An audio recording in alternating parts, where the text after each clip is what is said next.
Asus ROG bukanlah brand yang menurut gue membuat peripheral yang kalian tahu lah, sesuatu yang pas banget buat orang-orang yang dibutuhkan. Tapi gue rasa peripheral mereka cukup catchy dan at least tampilannya cukup ganteng kalau misalkan kalian fanboy atau mungkin kalian mau pamer aja. Dan terkadang mereka membuat barang yang keren banget, bisa dibilang revolusioner, tapi gue nggak ngerti tujuannya apa. Contohnya kayak mouse ini. Ini adalah ROG Cakram. Dan menurut gue ini adalah mouse paling revolusioner yang pernah gue review. Tapi gue nggak yakin kalian harus beli barang yang satu ini. Dan kalau kalian penasaran kenapa gue ragu untuk merekomendasikan mouse yang satu ini, tonton terus videonya untuk tahu jawabannya.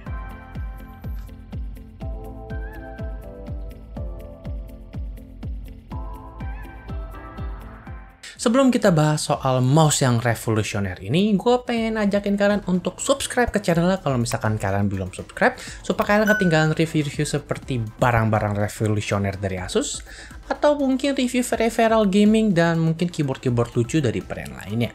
Sebelum kita ngomongin soal mouse-nya, mari kita lihat soal packaging dan unboxing experience-nya. Karena kalau misalkan kalian kepengen beli mouse top of the line dengan unboxing experience yang sangat-sangat mewah kayak Sultan, gue rasa ini jawabannya. Karena gue belum pernah lihat box mouse sekeren dan sebesar ini. Kalian bisa lihat dari birolnya kayak mewah banget, unboxing yang luar biasa keren. Dan ketika kalian buka, yang kalian dapatkan itu nggak sedikit.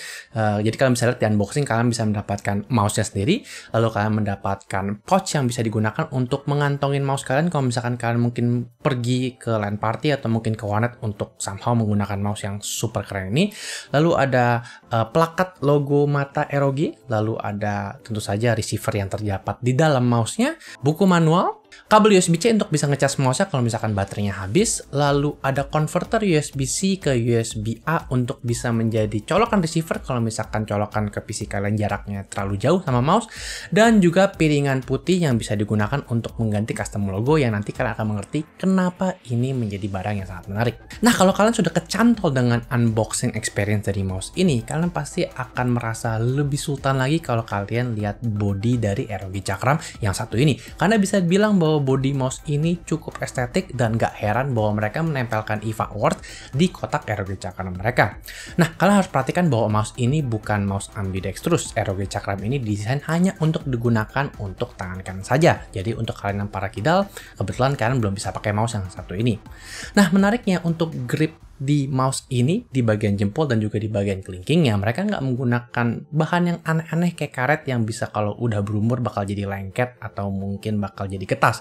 Instead, mereka membuat pattern diagonal untuk bisa membuat plastiknya ketika digrip di tangan itu nggak licin untuk dipakai. Dan pattern diagonal ini juga berlaku di depan, di mana kalian bisa menemukan USB-C kalau misalkan kalian mau menggunakan mouse ini untuk koneksi secara kabel atau mungkin ngecharge mouse-nya kalau misalkan baterainya sudah habis. Dan kalau misalkan kalian masih belum nangkap, tentu saja mouse ROG Cakram adalah mouse yang bisa digunakan secara wireless, yang nanti gue akan jelaskan total konektivitas yang dimiliki oleh mouse yang satu ini. Nah, kalau misalkan kita ngomongin soal bahan dari bodinya sendiri, dia menggunakan plastik yang kayak sedikit frosted, jadi kayak transparan tapi agak sedikit buram, jadi membuat kayak desainnya itu futuristik sekali, nggak kayak kebanyakan mouse-mouse biasa yang warnanya cuma hitam dan kayak nggak punya warna lain gitu. Jadi ROG Cakram memberikan sebuah estetik yang bisa dibilang sangat berbeda dari mouse yang lain. Kalau kita ngomongin soal jumlah tombol yang ada di ROG Cakram, sebenarnya nggak terlalu banyak. Selain klik kiri, klik kanan, dan juga scroll wheel yang ada di tengah-tengah, kalian bisa menemukan dua side button di sebelah kiri yang dimana kalian bisa mengistirahatkan jempol untuk bisa menggunakan function seperti back dan forward kalau kalian sedang melakukan browsing. Tapi selain itu, dengan function software dari Armoury Crate, kalian bisa memapping tombol itu untuk apapun yang kalian suka. Namun ada satu tombol yang sangat berbeda dari kebanyakan mouse lainnya, dan ROG Cakram memberikan fitur yaitu joystick di depan jempol kalian selain dari dua tombol tersebut. Dan joystick ini bisa digunakan untuk bermacam-macam kegunaan kalau misalkan kalian bisa menggunakan atau menemukan kegunaan yang tepat untuk joystick ini yang akan gue bahas di segmen ketika gue menggunakannya untuk gaming. Kalau kalian balik mouse-nya, kalian bisa lihat 4 mouse fit yang bisa dibentuk secara estetik dari ROG Cakram, dan pada saat yang sama artinya kalian akan kesulitan untuk mencari pengganti mouse fit kalau kalian sudah botak setelah penggunaan yang cukup lama.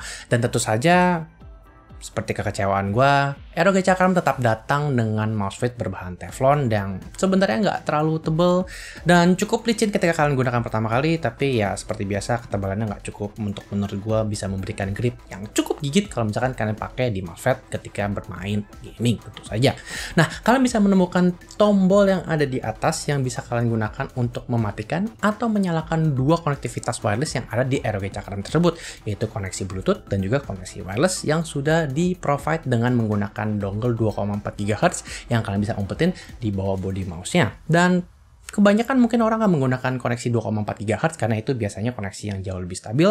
Namun kalau misalkan kalian kadang-kadang ingin iseng bawa ROG Cakram kalian dengan laptop dan mungkin hanya ingin iseng kayak datang ke cafe untuk ketik 1-2 halaman dengan Google Drive, mungkin kalian bisa gunakan Bluetooth dan kalian nggak perlu tinggalin 2,4 GHz mungkin dari PC rumah kalian. Selain itu ada dua tombol lagi, yaitu tombol pair untuk bisa mengkoneksikan mouse dengan koneksi Bluetooth baru kalau misalkan kalian mau koneksi ke laptop atau mungkin device lainnya. Lalu tombol satu lagi adalah tombol DPI. Ini cukup menarik karena kalau misalkan kalian pencet tombol DPI, kalian bisa mengganti DPI pada ROG Cakram tanpa harus menggunakan software. Ya, kalau misalkan kalian tahan tombol DPI-nya dan kalian menggunakan scroll wheel, kalian bisa mengganti DPI-nya sesuai dengan pengganti warna yang ada di scroll wheel kalau kalian lagi scroll. Problemnya mereka nggak ngasih tahu warna apa yang menunjukkan DPI berapa. Jadi kayak kalian harus nebak-nebak sendiri kalau warnanya hijau, apakah DPI-nya kenceng, atau mungkin kalau warnanya merah DPI-nya itu cepet. Body bentuknya estetik, lalu dia memiliki joystick di sebelah kiri mouse-nya. Tapi bukan itu yang membuat mouse ini revolusioner. Karena ingat, gue tadi di awal bilang bahwa mouse ini beda dari mouse yang lain. Dan perbedaan itu adalah modularitas yang dimiliki oleh ROG Cakram. Yes, kalian nggak salah dengar. Mouse ini modular. Artinya dari bodi belakangnya sampai bodi kliknya semua bisa kalian bongkar. Dan yang menarik adalah switch di sebelah kiri dan sebelah kanan itu juga modular. Artinya itu nggak disolder, dia memiliki switch khusus yang kalau misalkan kalian menggunakan pinset, kalian bisa cabut dan kalian bisa ganti. Dan di boxnya, ROG Cakram juga memberikan satu set switch yang bisa digunakan kalau misalkan switch bawaannya ini sudah rusak.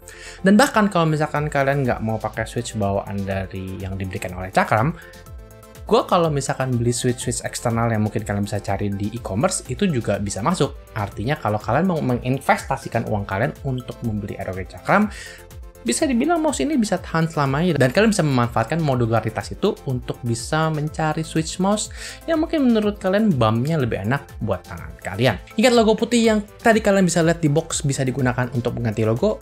Ternyata logo putih itu bisa kalian gunakan untuk menggantinya logo Asus ROG yang berada di pantat mouse ROG Cakram ini. Jadi kalau misalkan kalian mau bikin stiker, kalian bisa bikin custom logo yang bisa digunakan untuk menyalakan logo RGB mungkin dengan logo kalian.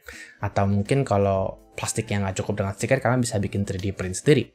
Jadi ROG Cakram ini memberikan fitur yang sangat berbeda, karena baik kliknya dan juga bahkan logo ROG-nya bisa diganti sesuai dengan kebebasan kalian.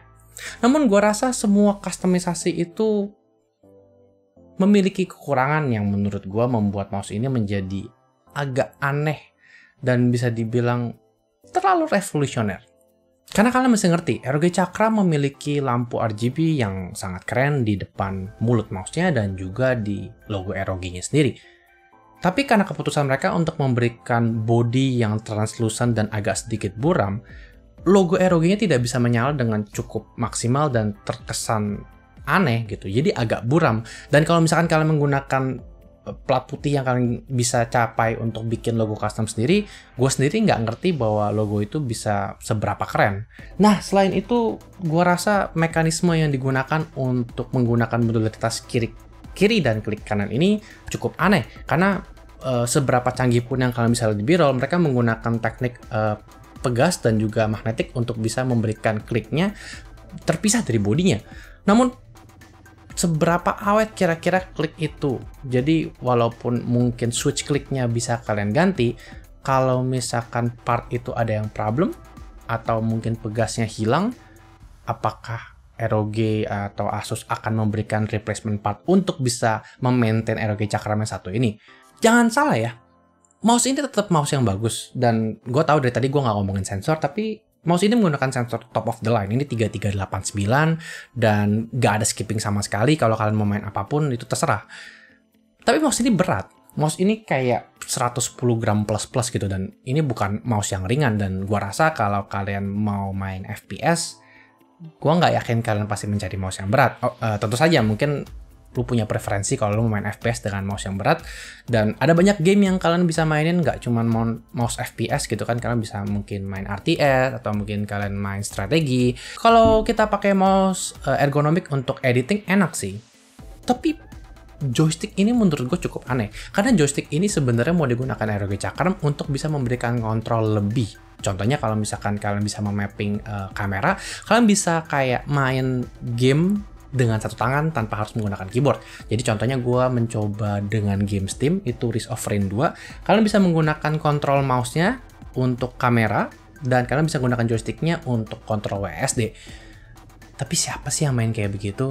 I mean, ya kebanyakan game Steam bakal bisa disupport sih, tapi gue mau coba ini untuk bisa mapping untuk Genshin Impact, dan sulit banget untuk bisa memapping menggunakan program seperti X360, karena gue rasa selain di luar Steam, Asus nggak memberikan support untuk bisa mengontrol joysticknya secara cukup sempurna. Dan kalau misalkan kalian nggak menggunakan ini sebagai joystick, jadi kayak misalkan kalau kalian main CSGO, kalian bisa menggunakan joystick ini sebagai 4-way directional. Jadi kalian bisa gunakan atas, bawah, kiri, atau kanan untuk mungkin shortcut seperti langsung keluarin pisau atau mungkin keluarin wheel senjata. Tapi gue rasa penggunaannya nggak terlalu efektif. Jadi sebenarnya joystick ini punya dua level. Jadi kalian bisa pasang yang pendek, atau kalau misalkan itu yang pendek kurang tinggi, kalian bisa pasang yang lebih tinggi. Atau kalau kalian kayak nggak mau, kalian bisa tutup aja sih. Dan gue lebih prefer untuk tutup joystick satu ini, karena gue gak merasa joystick itu memberikan satu fungsi yang cukup efektif. Ya, revolusioner ada joysticknya, tapi gue rasa mungkin eksekusinya kurang baik dilakukan sih. Gue sebenarnya sangat berusaha untuk gak mencoba terlalu negatif ketika memberikan review untuk ROG Cakram yang satu ini, karena percaya deh, ketika gue bilang ROG memiliki R&D yang cukup besar untuk bisa membuat mouse yang sangat revolusioner. Tapi buat apa lu membuat sebuah mouse revolusioner yang gak bisa digunakan secara efektif? Dan ketika kalian mau membuat mouse yang sangat modular, gak ada kejelasan apakah barang-barang spare partnya bisa disupport untuk tahun-tahun yang akan datang. Karena kalau kalian gak bisa menggunakan mouse ini lebih lama daripada mouse kebanyakan, gue gak melihat added value yang bisa diberikan untuk membeli mouse yang satu ini. Kecuali memang kalian cinta sekali dengan Asus ROG, dan memang kalian mau tertarik dengan desain-desain yang aneh yang dikeluarkan oleh ROG, mungkin ROG Cakram ini bisa menjadi mouse menarik untuk bisa dipajang bersama dengan mouse-mouse yang kalian gunakan setiap harinya. Tapi kalau misalkan kalian mau menggunakan ROG Cakram ini sebagai mouse sehari-hari kalian, dan kalian mau mendapatkan sesuatu yang practically cukup berguna untuk digunakan setiap hari, gue rasa untuk harga 2 jutaan, ROG Cakram bukan mouse untuk semua orang. Tentu saja ini mouse yang sangat sultan dan mouse yang sangat mewah kalau misalkan kalian mau nunjukin ke semua teman-teman kalian kalau kalian udah nabung cukup banyak untuk punya mouse yang cukup keren. Tapi kalau kalian cuman kayak gue main Genshin dan Valorant atau mungkin game-game casual lainnya, gue rasa kalian bisa menghemat budget mouse-nya, dan gua rasa mouse zaman sekarang nggak perlu terlalu mahal itu kok untuk bisa beli mouse dengan sensor yang cukup bagus. Jadi segitu kiranya review gua untuk mouse ROG Cakram. Kira-kira gimana? Apakah kalian sudah ada yang beli dan mungkin udah cobain? Karena gue lihat dikit banget yang review ini di Indonesia. Kalian bisa bantu komen di bawah dan mungkin jelasin tentang testimoni penggunaan kalian supaya mungkin nggak terlalu bias, karena gua nggak terlalu pakai atau mungkin gue bukan target marketnya dari mouse yang satu ini.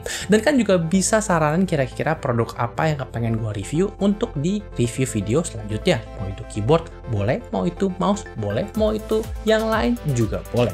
Jadi nama gue Jonathan, seperti biasa stay safe dan sampai jumpa di video selanjutnya.